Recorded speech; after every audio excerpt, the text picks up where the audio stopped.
Lo primero que quiero hacer es agradecer al Athletic. Lehenengo eta behin, Athletiki eskertu nahi diot, ni aukeratu izana. Zorionekoa naiz horregaitik.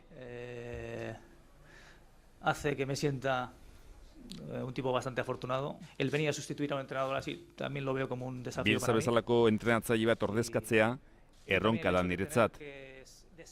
Baita taldeak hobera egiteko aukera duela jakita ere. Urte honetan, garrantzi handiko 3 jokalarik alde egin dute. Llorentek, Jai Martinezek eta Amorebitak. Eta beraz, taldea berregin beharko dugu. Eta hori ere, erronka da niretzat. Ezin dut ukatu garrantzitsua izan dela zelai berrian entrenatzaile izatea. Badakit horregatik, ez dutela plaka bat nire izenarekin jarriko zelaian, baina saiatuko naiz lehenengo partidua irabazten. Egia da baina, lehenengo partiduak galdu izan ditudala. Badakit hau, Atletiken nire bigarren atala dela, eta bigarren atalak txarrak izaten ohi dira. Salbuespen bat kenduta, Aita Jauna filmaren bigarren atala. Balantza batean jarri dut guztia.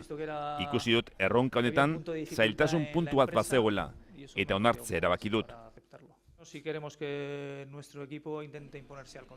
Nire taldea aurkakoa gainditzen saiatzea gustatzen zait. Baita erasoan eta defentsan lan agresiboa egitea ere.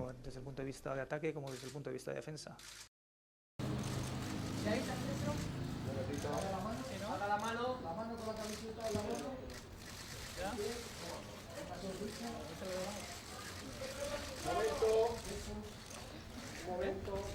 Venga, repetimos otra vez, por favor. A ver, ¿no necesitas por aquí para? Sí. Venga. Ahora venga. Vamos a entrar. Ahí, un momento, voy para abajo. No vamos a empezar. Hace la prensa aurrekoen inguruan. Es más difícil, simplemente porque hay que cubrir un aspecto. Voy a sustituir a un entrenador que tiene un carisma especial como Marcelo Bielsa, que